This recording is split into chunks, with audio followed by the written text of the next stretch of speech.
This is round number two of Lansky and the Looch. I'm Lansky. Looch, how you doing, man? I'm all right. How you doing, Lansky? Fan fucking tastic, like always. So today we're doing something a little different. We this is kind of just a crazy idea came up with where we're gonna kind of discuss bands, like one band or one artist for a whole episode. So today we're gonna be covering the Warning, the Three Sisters from Mexico. If all y'all like this, ones who are listening or watching, let us know. Like, write down in the comments if you like it, if you want us to keep doing this, or if you're like, no, it's fucking terrible, don't do it. Either way, because we want y'all's opinion matters because y'all are the ones, helping make this happen.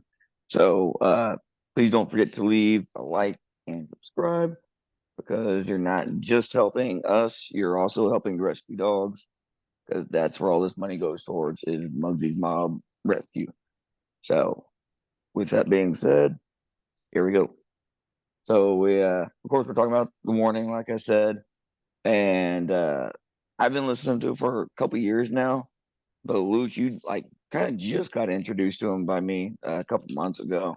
So I guess I just tell me like what your overall thought of the band as a whole. Like, what's your opinion of them? I certainly think they're more than extremely talented. I understand it's three sisters, and they Yep. started back in 2013. Yeah, so I think the eldest one might be 24, and going down, so they're relatively young.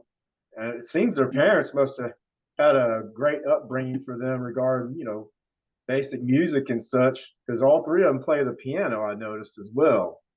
So but yeah, I mean, I've looked up a few songs in that, and even though I'm into a little more hard music or harder music, they certainly play very, very well, and I can see while their following is growing pretty rapidly. I've noticed that they have a tour coming up in South America and Europe, so that's awesome. Congratulations to them. That'll be a great time. So, Oh yeah, yeah, so and yeah, they like you said, they've been doing this since 2013. I mean, pretty much their whole lives, which is just it's crazy. You don't really see too many stories like that. And their parents have definitely kind of like cultivated this, and they actually, I believe their dad is one of their managers, if I'm not mistaken. But the parents actually go with them on tour, which is actually pretty smart because, as you know, and I know, a lot of these artists can get kind of fucking crazy on the road. There's some wild shit out there. So or their parents, especially them being so young, kind of keep them protected, which is actually pretty smart. Because, like I said, we both know our artists can get a little crazy, especially when they're left to their own devices. yeah, absolutely. And some folks are better at influencing others in a whether it's a positive or negative way. So yeah, you get out there some more experienced bands and you could get introduced to things you only had heard of. So, but yeah, I think that's awesome. Her parents go or their parents go with them on tour. So, or at least one of them. Do both go?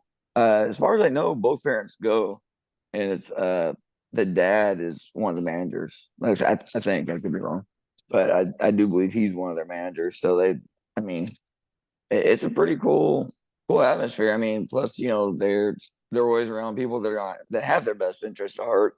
It's not just some people that they kind of randomly met. These people obviously care for them as their family. So I mean, it's really smart, and they probably learned from a lot of other examples of young people get in the business. And I mean, shit, you can look at a group like look at Corn, perfect example. Like all those dudes struggled with substance abuse, and they've been doing it way back since '94 or '92 is when they actually started. So it's pretty smart to kind of just slowly introduce them to the crazy ass world that is out there. Yeah, you don't really want to get thrown to the wolves in that deal, especially on a worldwide tour. So, and not to Yeah, mention just the other folks around, who are, especially since they're nice looking young ladies, so they probably have all kinds of potentially all kinds of peculiar fellas at their feet. So yeah, yeah. That's I'm glad you mentioned that because that's something I actually would like to ask them. So, ladies, if you're listening, I want to know what is the weirdest thing that y'all have ever been requested, or like there's just your weirdest interaction. And I know that's kind of difficult because as morticians, we always get asked, "Well, what's your weirdest case?" And it's really hard to answer because what we think is weird, most people will think is normal, and vice versa. But I want to hear like what they have to say because I can't imagine. I know from other artists that I've heard that like there will be people that like want pictures of their feet and all kinds of just, and that's mild compared to some of the shit I've heard. So yeah, ladies, I want to know like what's the weirdest thing you've ever been asked? Well, Like that, if they're going to answer that, I want to hear how they handled it. You yeah, know, so yeah, there's some yeah, strange folks out there. What was that? What was that TV show they used to have to catch a predator or something like that? And you go, oh my God, there's people that exist in this world that are like that. yeah. Hopefully, And they oh don't my have god, come across something that crazy, but I'm sure they've had some strange requests and things said to them. yeah, But they may have to hire Chris Hansen to come on tour with them and just walk in on all those people. Because that show, by the way, I love watching their reactions when Chris Hansen would walk in and you just see them shit their pants. It's like, yeah, that's what you get, asshole. exactly, exactly. So But uh, that, one thing I was thinking when I was watching their videos, I noticed, and I didn't watch all of them, obviously, but I didn't hear a piano in any of them, and I was like, it'd be kind of cool to hear them if they haven't already. If they have, I apologize, but to implement a piano into a couple songs, maybe.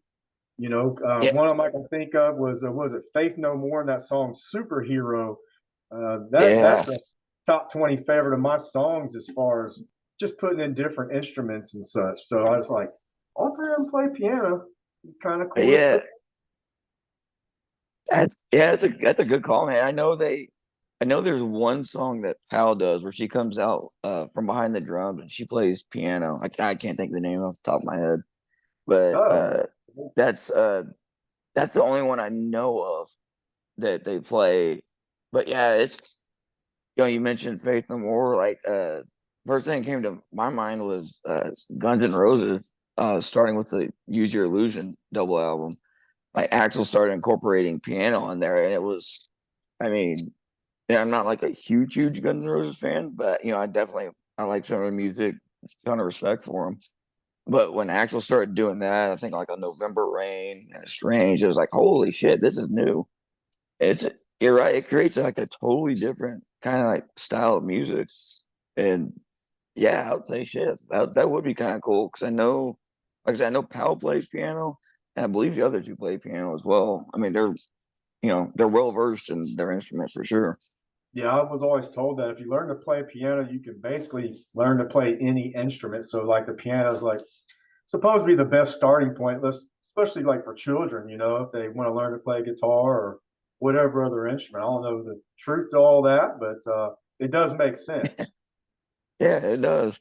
And that's it's I think that's kind of important too because I know that art. I mean, I'm not artistic. I'm probably closer to autistic than artistic, but I've got like the creative gene, and I know with like the things that I create, it gives me an outlet, so I don't get myself in trouble because as we know, I can do that, and I think art's very important. Like things like them playing, instruments, playing music.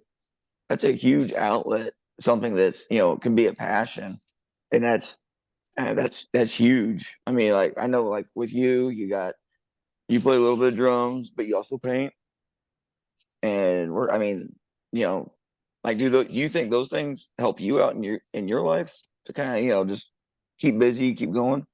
Oh, absolutely. And things like working out. So no, Yeah, absolutely. Everybody has something they like to do that gives them some peace and keep their sanity. yeah, Unfortunately, some people turn to other things that aren't so positive, but a lot of yeah, people positive things and try and make the world a better place by making themselves stay in a happy place. So yeah, exactly. And like I said, it makes kind of the world a better place. I mean, like artists, they're doing what they love, but at the same time, it gives them like they're giving to us, the audience, their fans, so much because music is a huge outlet and is another thing to kind of kind of help keep you sane and help you can find music that you can relate to, which I know with metal for both of us is a huge thing. You can just it's awesome that they're doing that and giving back, and that's kind of like what we're trying to do. Give people a little bit of an outlet. They can listen to us talk about whatever, or they can do this and know that they're helping, you know, in a way, save dog lives. I mean, that's how can anybody not like that? And even if they don't like us, they can still help out a dog. So it's a win-win situation. And Yeah, exactly. That's what this is all about is, dogs. So yeah, talking about forming and people going to shows and such. I was watching the when they were playing at the MTV DMAs, and I saw how the crowd was really in it. And I saw this one fellow who he knew the lyrics to the song. Man, he's just I could just see him. Couldn't hear him obviously, but I could see his mouth. I'm like, yeah, this dude, he knows this band. And I want to say that I think her name's Daniela. The way she looks at the crowd and her facial expressions, she certainly draws people's attention in with the way she performs up there. So uh, oh, I, that was probably one of the first thing I noticed, oh for her yeah, big time. up there. Yeah, she like if she was doing anything other than rock music, it would just be like a disservice to everyone. Because it's like she's she is the embodiment. She has that and I've corresponded with her a few times through Patreon. I haven't really talked to the other two, but from what I get from Danny and from her interviews, she's kind of like she's got that like the Joan Jett kind of personality to where she's a strong female lead that probably wouldn't want to mess with because she could probably kick your ass. And but she puts everything she has into it, and you can see it, like you say, with the facial expressions, the way she runs around stage, and they all kind of have that too, a little bit, like just they're very like active and move around on stage, and you can't help but kind of get into it. I mean, like I said, they're a really good live band, and I can't wait to like actually see them live next time. Hopefully, when they roll to Texas. But yeah, Yeah, that was it. Alejandro that plays the drums. She's very talented, but like a lot of bands, the drummer, they don't get a whole lot of notice except for what you hear, unless you're a drummer yourself and actually watching them, which is what I do a lot of times at concerts. But Paulina, she certainly gets down up there while she's playing. So no, absolutely, all three of them great performers. So yeah. that's Well, pretty it's cool. it's Pauline or Pal. Pal's the drummer, and that's the she's the one that apparently like she writes the majority of the music, and she does vocals too because you can see she's got the little mic hooked up. But she's kind of like how they say dynamite comes in small packages. Uh, Okay. that has to be her because when I first saw her name was Pauline, I thought like the first thing that came in my head was like it's Pauline the pit bull because she's like a little pit bull on the drums back there.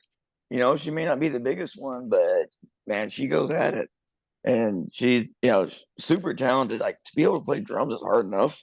I mean, I can't play to save my life, but to have like all four limbs going at once and singing, that I don't know how she does that. Like that. I mean, you like I said, Okay. you play drums, and you know how difficult drums are to play. Yeah, yeah, I certainly couldn't sing and do that at the same time. At least I don't think so. Well, I can't sing. That's first and foremost. So that's not even an option. So Hey, you can only scream, man. that's true. That's true. Then I'd probably mess up playing the drums. Well, since we've covered Danny and Pal, we'll talk about Allie a little bit. Now, out of the three of them, if I had to choose a favorite, it would probably be Allie. Because that's the one, she's the youngest sibling, which I'm the youngest of four siblings. And kind of like her, I'm also the only introvert of the group. Don't be surprised by all the talking I do here. This is just I'm just talking one on one. In a crowd, I'm usually kind of the introverted person that kind of hangs back, and that's definitely her. But the thing that, and I have a theory, so maybe Allie or Power Dan, y'all can confirm this or not. I have a feeling that Allie actually has like a really big personality. It's just kind of hidden, kind of like me, because she has a lot. Her facial expressions are fucking hilarious. Like some of the ones that she makes, and she's got that dark sense of humor, like that video that I showed you where she's got her jacket on. And Danny's asking her, like, "Don't you suffocate in that?" She goes, "No, no, I don't. But if I did, at least I'd get to sleep faster." Like that's that dark ass sense of humor. That's being morticians. We definitely have a dark sense of humor too. It's so that's my theory anyway on her, and hopefully they can confirm or deny that. But she's the one that, yeah, it's like I can kind of relate to a lot of the stuff she does. And like I said, she's very animated. She doesn't always do all the talking, which to me that's I kind of like that, because people that are like really introverted are usually some of the deepest thinkers you come across. I mean, hell, you've known me for like 20 plus years. I think of like all kinds of crazy shit. I'm always thinking. Well, they say a lot of wise people are more listeners than talkers, and sometimes I think that certainly is true. So and I'm not sure how old she is. I don't know if you do, but also her age as well. I mean, I know I was really really quiet when I was younger. Then you grow and get more comfortable, etc. And I think there's a lot of artists out there who that is their way of expressing everything. And some folks just don't have a whole lot to say, but when they do say it, a lot of times it's the most impactful statement. So when they speak, it's for a purpose and has a purpose. Oh So yeah, definitely. Yeah, I couldn't agree more. And that's, yeah, with her being, I think she's 20, if I'm not mistaken. But yeah, and you can kind of see like kind of what you're alluding to. Like she's starting to kind of come out of her shell a little bit, because I know they do like a ton of press and interviews, and of course all the shows they put on. You can kind of see, she's kind of coming out a little bit, and I think that does happen. I know, like in my case, and it was probably before I went to work for the veteran cemetery there in Killeen. Like I was not a very vocal person at all, but when you're at that cemetery, you have to get in front of the public every single day and get up there and conduct services, and it helps. And now I don't really feel the apprehension like going into crowds, other than thinking, "Holy crap, there's too many people here." Like I could walk up and talk to anybody, whereas 20 years ago, yeah, even like 10 years ago, there's no fucking way. I would be so like quiet and just kind of like try and do my own thing and get the hell out of there. But it definitely it does help, and that's as much as you may not want to admit. You got to have people in your lives, because you got to have that interaction, because it's one thing that it helps you learn, and it helps you grow. And it's really cool to see the evolution of people as they do that. absolutely, man, 110%, 110%. Yeah, they've been on what the Jimmy Kimmel show, Yeah, MTV Video Music Awards. So I don't know what else they've been on, but yeah, that's really cool for them. definitely. And they're an awesome band. Yeah, they've done so many things. They are awesome. If y'all haven't checked them out yet, please do. They've got an album that they just dropped last year called "Keep Me Fed." All the songs are awesome on it. Check it out. And that's going to be our kind of our first run here at talking about artists on individual episodes. So again, if y'all like it, leave a comment below. Please like and subscribe. Help save the dogs. And we'll do this again sometime soon. So this is Lansky. Sign off, and Looch, we'll talk to you later as well. All right, Lansky, take good care, bro. You do.